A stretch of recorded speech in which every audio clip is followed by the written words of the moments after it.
Во земјата каде Бог го одбрал за свое родно место, таму каде што 3 пати жетва се жнеја, 2 пати грозје се бере, во таа иста земја каде од 3 страни сонце грее од 4-та месечина, во едно мало село се роди малата Бисера, од охридски бисер поубава, со изворски очи како очите на планината Пелистер, со коса како класот на житото од Пелагонија, со лице бело како синиче, а образи румени ко преспанско јаболко, ќерка на Филип и Елена Александрој, второ чедо по првото машко Калимент.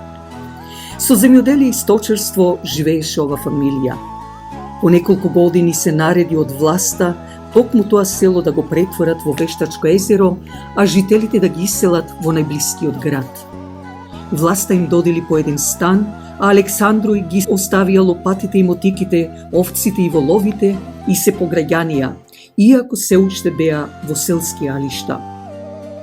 Беше тешко за нив, зашто граѓаните ги гледаа со презир на мајтап.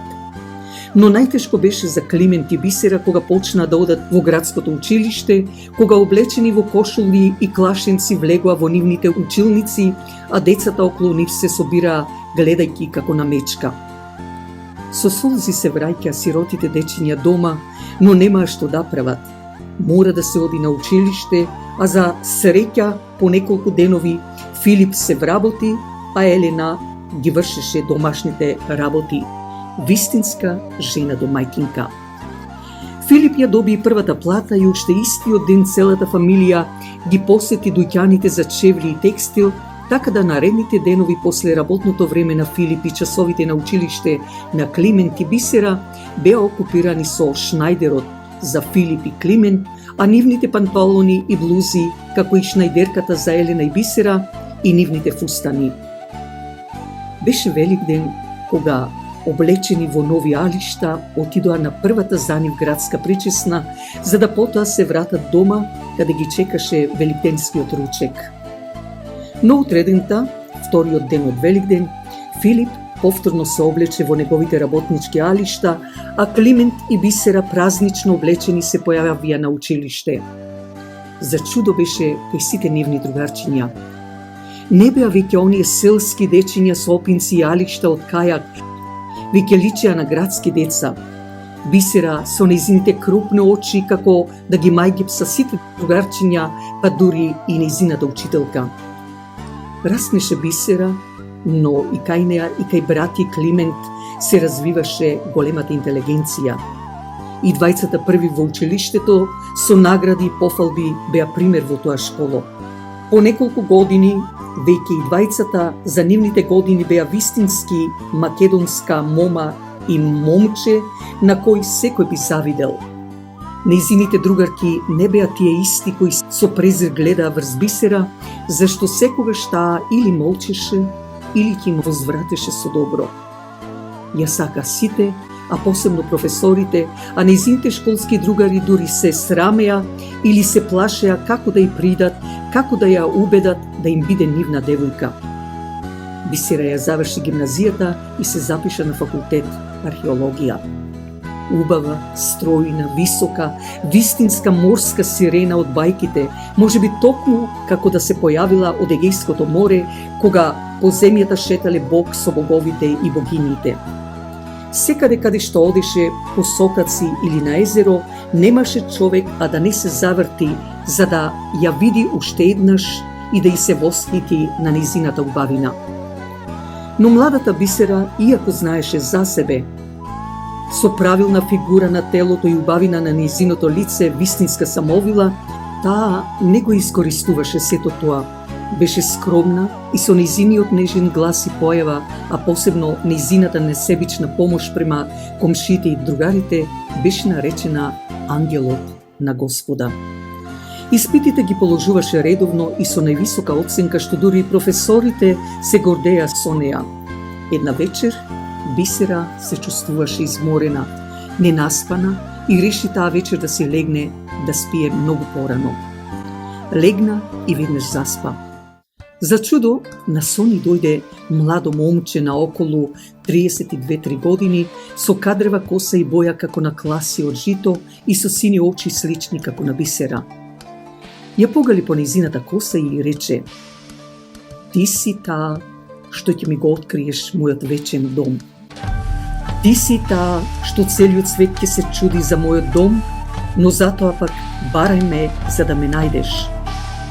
Го рече тоа и се изгуби. Одеднаш Бисера скокна од креветот исплашена. Почна да се прашува: каде го имам видено ова момче што ми се јави точно на сон? Цел ден беше обседната Бисера со сонот. Кој ли може да биде тоа момче што на име ми се обрати? Отпочна со факултетот и со пракса. Се јавија веќе и на терен по локалитетите на Македонија. Бисера со нејзините тенки и долги прсти полека ја тргаше ровката земја. За чудо од земјата се појавија и неколку монети со ликови на цареви и кралеви, меѓу кои и ликот и името напишано на самата пара Менде. Бисера ја опфати неизмерна возбуда. Продолжи повторно со копање на земјата со нејзините раце, но најде на нешто тврдо. Го замоли професорот да се копа со потврд материјал, со алат. За чудо се појави ходник. Заинтересираноста беше толку голема што стигна и до првиот зид направен од тула. Го отворија и тој простор и што ќе видат: златни садови и гроб. Успеа да го отвори гробот. Во него скелет на македонска принцеза, украсена, која била обкружена со накити, со златно венче. Посе изгледа дека млада девојка, се уште неомажена, заминала на тој свет, па према македонската традиција можеби ја облекле во невеста. Се вратија назад и во кабинетот го испитува со сите можни технички ствари скелетот на момата. За чудо, некоја си принцеза од 4 век пред нашата ера со ликот на Бисера. Ама вистинска, права Бисера. Беа в чудо невидени сите, а посебно Бисера. Како може да се случи такво нешто? Зарем е возможно кога велат дека телото умира, а духот продолжува да живее? Зарем можно е после толку илјади години токму јас да бидам иста со оваа македонска принцеза и јас да бидам таа иста што ќе ја откријам или што ќе се откријам себе си? Бисера веќе беше вознемирена, но од друга пак страна се повеќе се интересираше околу гробницата на македонската принцеза. Речи се секој ден таа го поминуваше во градската или пак библиотеката на факултет. Почна да бара документи и од Турција и Ватикан, од Русија, Англија и Франција. И што откри? Таа била од Горна Македонија, од регионот каде што е родена мајката на Филип II Македонски, некоја кнежевска фамилија која била заљубена во Александар III Македонски. Еднаш се случило да ја види Александар и очите му застанале врз неа. Љубовта се родила како во бајка. Побарал да ја има за негова невеста, но по неколку денови требал да замине на војна и тука завршила приказната за ова млада принцеза која чекајќи го дознала што се случило со Александар и умрела од болка по него. Бисера повторно потуна во мисли.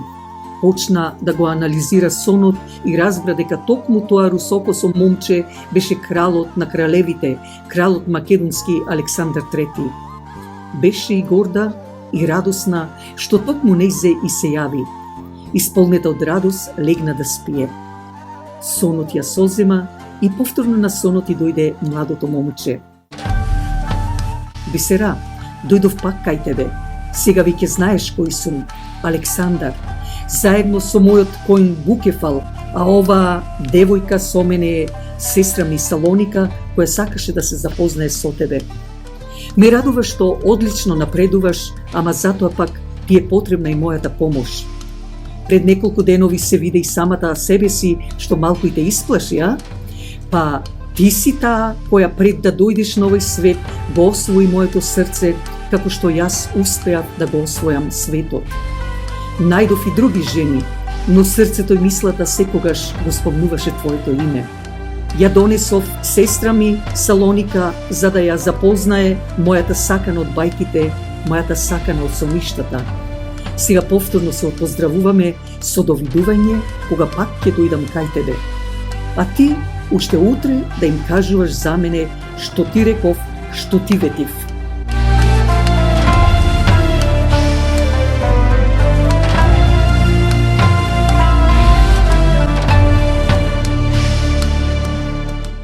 Повторно Бисера се потресе од сонот што ја пробуди.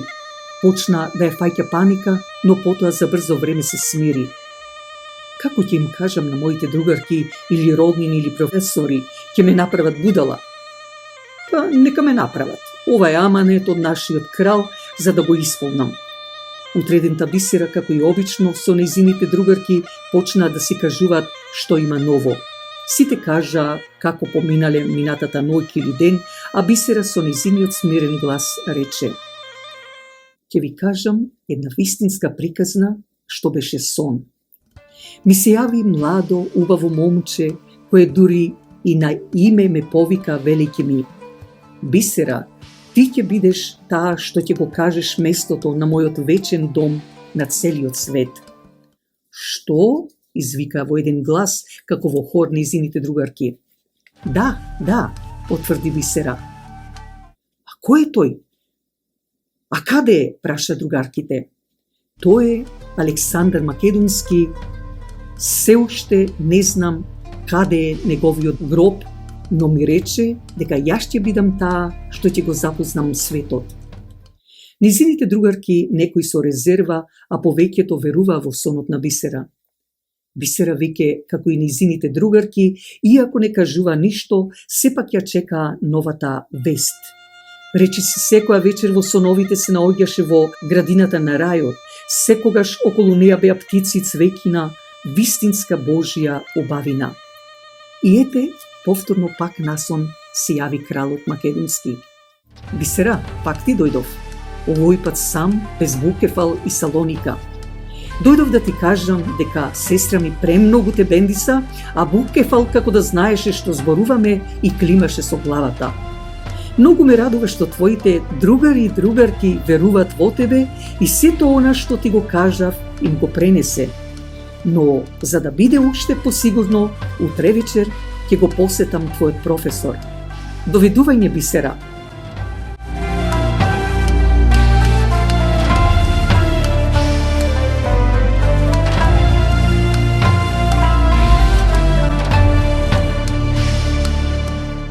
Повторно Бисера се разбуди од сонот. Беше сабота и наместо да оди да се прошета за викендот, тие 2 дена беше обземена со сонот. Како ќе го посети професорот, се прашуваше Бисера малку исплашена. Во понеделникот уште изутрината професорот по археологија ја чекаше на самиот влез на факултетската зграда и ја повика Бисера во неговиот кабинет. Бисера, ја рече професорот, како го помина викендот? Добро, професоре, а вие? Интересно и чудно. Бисера занеме. Синоќа ми дојде насон нашиот крал Македонски Александар и ми рече: се што ќе ми кажеш, морам да ти верувам и веднаш го снема. На Бисера и се зеде здивот. Има ли нешто, Бисера, што не знаеш како да ми кажеш? Да, професоре, потврди Бисера. Веќе неколку пати ми се јавува насон Александар Македонски и ми вели дека јас ќе бидам таа што ќе знам каде му е неговиот вечен дом. Професорот се збуни, а Бисера поцрвене. Сепак тој ја охрабри и рече дека можеби и соновите кажуваат нешто. Помина неколку месеци, Бисера одеше на пракса. Александар ја посетуваше во нејзините соништа. Дојде и последната година кога Бисера дипломираше. Вистинска принцеза од убава по убава. Бисера не зостави нити еден контакт со нејзините колеги и колешки, нити со професорите. Веќе и се вработи и повторно на терен. на спротивниот дел од локалитетот на најдената принцеза за време на студирањето. Беше тој ден многу топло. Бисера предпазливо почна со низните тенки прсти да ја трга и таму ровката земја. За чудо повторно монети. Наеднаш очите се вперија во златната маска која се појави пред неја. Бисера бликаше од радост зашто низиното истражување секогаш носеше нови успеси. Се врати изморена дома и веднаш заспа. Кога на сонот и дојде Александар насмејан. Бисера, повторно дојдов, но ова ќе биде последен пат за сега.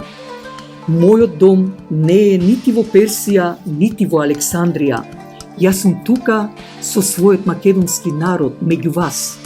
Продолжи да ме бараш, а јас секогаш ќе бидам со тебе и околу тебе, зашто мојата и твојата љубов како од бајка се родени. Пред да дојдеш кај мене, ќе ти кажам токму каде ја живеам, каде да ме бараш, за полесно да стигнеш кај мене, но ти ќе треба да го запознаеш светот. А кога ќе биде тоа? Праша Бисера. Тогаш, кога сите богови повторно ќе слезат од небото на земјата, тогаш ти ќе бидеш како и јас со твоето име вечна. Бисера, довидување!